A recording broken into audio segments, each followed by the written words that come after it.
നിങ്ങളൊക്കെ ഒരുപാട് കൊല്ലങ്ങളായില്ലേ പഠിച്ചു തുടങ്ങിയിട്ട്? പുതിയ പുതിയ പുസ്തകങ്ങൾ പഠിക്കുന്നു, പുതിയ പുതിയ കോൺസെപ്റ്റ് പഠിക്കുന്നു. ഇതൊക്കെ എന്തിനു വേണ്ടിയിട്ടാണ്? നിങ്ങളുടെ വീട്ടുകാർക്ക് വേണ്ടിയിട്ടാണോ? നിങ്ങളുടെ ടീച്ചേഴ്സിന് വേണ്ടിയിട്ടാണോ? നിങ്ങൾ തന്നെ ഒന്ന് ആലോചിച്ച് നോക്ക്.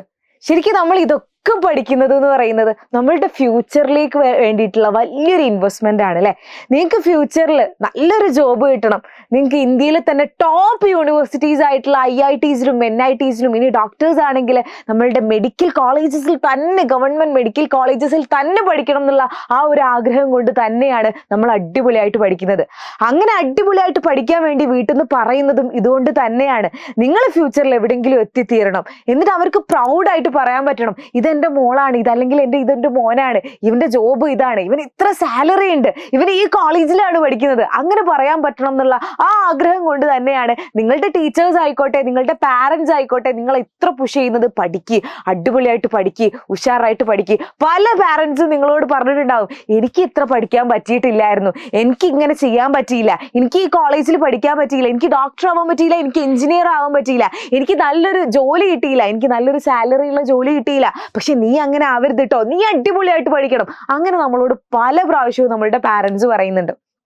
എന്നാൽ നിങ്ങൾ ഇതിന് വേണ്ടിയിട്ടുള്ളൊക്കെ പ്രിപ്പറേഷൻ എന്നാ തുടങ്ങുന്നത്? നിങ്ങൾക്കിപ്പോൾ ഡോക്ടേഴ്സ് ആവണം ആയിക്കോട്ടെ, എഞ്ചിനീയേഴ്സ് ആവണം, അല്ലെങ്കിൽ IITസിലും NITസിലും ഗവൺമെന്റ് മെഡിക്കൽ കോളേജിൽ എത്തണം എന്നൊക്കെ പറയുന്നു. ഇതിനൊക്കെയുള്ള പ്രിപ്പറേഷൻ നിങ്ങൾ എന്നാണ് തുടങ്ങുന്നത്? പല കുട്ടികളുടെയും ആൻസർ എന്ന് പറയുന്നത് +2 കഴിഞ്ഞിട്ട് ഇതിനുള്ള പ്രിപ്പറേഷൻ തുടങ്ങാം. ഇപ്പൊ ഞാൻ എന്ത് ചെയ്യാം, എനിക്കിപ്പോ സാധാ ട്യൂഷനൊക്കെ പോയിട്ട് ഞാൻ സാധാ പോലെ ക്ലാസ്സിൽ നല്ല മാർക്കൊക്കെ വാങ്ങി അങ്ങനെ പോയിക്കോളാം. എന്നിട്ട് +2 കഴിഞ്ഞിട്ട് ഞാൻ എൻട്രൻസിന് വേണ്ടിയിട്ടുള്ള പ്രിപ്പറേഷൻ ഒക്കെ തുടങ്ങും. അന്ന് ഞാൻ ആ ഒരു നിമിഷം ഞാൻ തുടങ്ങിക്കോളാം എന്നായിരിക്കും പല കുട്ടികളുടെയും ആൻസർ എന്ന് പറയുന്നത്. പക്ഷെ മിസ് ഒരു കാര്യം പറഞ്ഞു തരട്ടെ, ഈ +2ല് നിങ്ങൾക്ക് ചിലപ്പോൾ 1200 മാർക്ക് കിട്ടിയെന്ന് വിചാരിച്ച് നിങ്ങൾ നീറ്റ് ഓർ JEE ക്രാക്ക് ചെയ്യണം എന്നില്ല.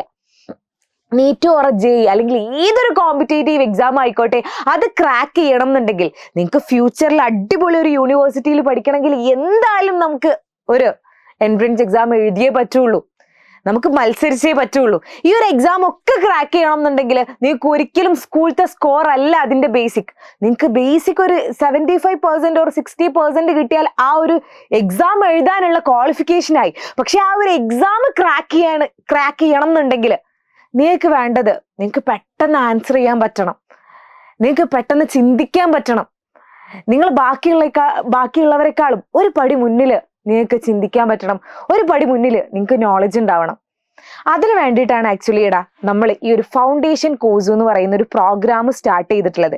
ഈ ഒരു ഫൗണ്ടേഷൻ കോഴ്സിലൂടെ നമ്മൾ ഉദ്ദേശിക്കുന്നത് എന്ന് പറയുന്നത്, നിങ്ങൾക്ക് ഈ ഒരു ചെറിയ പ്രായം മുതൽ ഞങ്ങൾ നിങ്ങൾക്ക് എക്സ്ട്രാ കാര്യങ്ങൾ പഠിപ്പിച്ചു തരും, ഞങ്ങൾ തിങ്ക് ചെയ്യാൻ പഠിപ്പിച്ചു തരും, ഞങ്ങൾ ഭയങ്കര ഈസി ആയിട്ട് ചെയ്യുന്നത് എങ്ങനെയാന്ന് പഠിപ്പിച്ചു തരും, നിങ്ങൾക്ക് പ്രോബ്ലം സോൾവിങ് സ്കില്ല് കൂട്ടാൻ വേണ്ടിയിട്ട് ഞങ്ങൾ ഒരുപാട് പ്രോബ്ലംസ് നിങ്ങൾക്ക് ചെയ്യിക്കും, നിങ്ങൾക്ക് സ്പീഡ് കൂട്ടാൻ വേണ്ടിയിട്ട് ഒരുപാട് തരത്തിലുള്ള പ്രോബ്ലംസ് ചെയ്യിക്കും.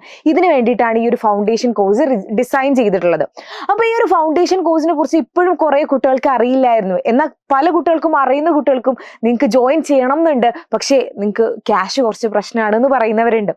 അങ്ങനെയെങ്കിൽ അവർക്ക് ഒരു അടിപൊളി സുവർണാവസരം. നമ്മളുടെ ഫൗണ്ടേഷൻ കോഴ്സിലേക്ക് ഞങ്ങൾ ഒരു സ്ക്രീനിങ് ടെസ്റ്റ് നടത്തുകയാണ്. അതും ഫ്രീ ആയിട്ടുള്ള സ്ക്രീനിങ് ടെസ്റ്റ് ആണ് കേട്ടോ. ഈ ഒരു ഫ്രീ ആയിട്ടുള്ള സ്ക്രീനിങ് ടെസ്റ്റ് നിങ്ങൾ അറ്റൻഡ് ചെയ്തു, അതിലെ മാർക്ക് അനുസരിച്ച് ഞങ്ങൾ നിങ്ങൾക്ക് സ്കോളർഷിപ്പ് തരാൻ പോവാണ്.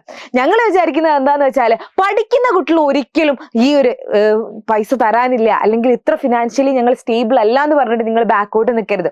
പഠിക്കുന്നുണ്ട് എങ്കിൽ, നിങ്ങൾക്ക് അങ്ങനെ ഒരു താല്പര്യം ഉണ്ട് എങ്കിൽ, നിങ്ങളൊരു മാത്സിലൊക്കെ ഒരു എബോവ് ആവറേജ് കുട്ടിയാണ് എങ്കിൽ നിങ്ങൾ ഇവിടെ വരണം. നിങ്ങൾ ഫൗണ്ടേഷൻ കോഴ്സ് നിങ്ങൾ അറ്റൻഡ് ചെയ്യണം, ഫൗണ്ടേഷൻ കോഴ്സിൽ പഠിക്കണം.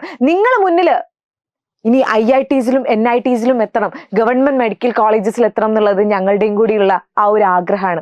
അതിന് വേണ്ടിയിട്ടാണ് ഈ ഒരു സ്ക്രീനിങ് ടെസ്റ്റ് എന്ന് പറയുന്നത്. അപ്പൊ ഈ ഒരു സ്ക്രീനിങ് ടെസ്റ്റ് നടത്തിയിട്ട് ഇതിലുള്ള മാർക്കിനനുസരിച്ച് ഞങ്ങൾ സ്കോളർഷിപ്പോട് കൂടിയിട്ട് ഫൗണ്ടേഷൻ കോഴ്സിൽ ജോയിൻ ചെയ്യാനുള്ള ഒരു അവസരം നൽകാണ്. സ്ക്രീനിങ് ടെസ്റ്റ് ഫ്രീ ആണ്. അപ്പൊ എൻ്റെ മക്കൾക്ക് ഈ ഒരു സ്ക്രീനിങ് ടെസ്റ്റിൽ അറ്റൻഡ് ചെയ്യണം എന്നുണ്ടെങ്കിൽ മക്കൾ ഇപ്പൊ ഇത്ര മാത്രം ചെയ്താൽ മതി. നമ്മളുടെ കമന്റ് ബോക്സിന്റെ മുകളിലായിട്ട് സ്ക്രീനിങ് ടെസ്റ്റ് എന്ന് പറയുന്ന ഒരു ലിങ്ക് കാണാൻ പറ്റും. ആ ഒരു ലിങ്കിൽ ഒന്ന് ക്ലിക്ക് ചെയ്തിട്ട് മക്കൾ എന്ത് ചെയ്യുക, അതിലൊന്ന് രജിസ്റ്റർ ചെയ്യുക. രജിസ്റ്റർ ചെയ്ത് കഴിഞ്ഞാൽ ഞങ്ങൾ ഇവിടുന്ന് കോൾ ചെയ്യുന്നതായിരിക്കും.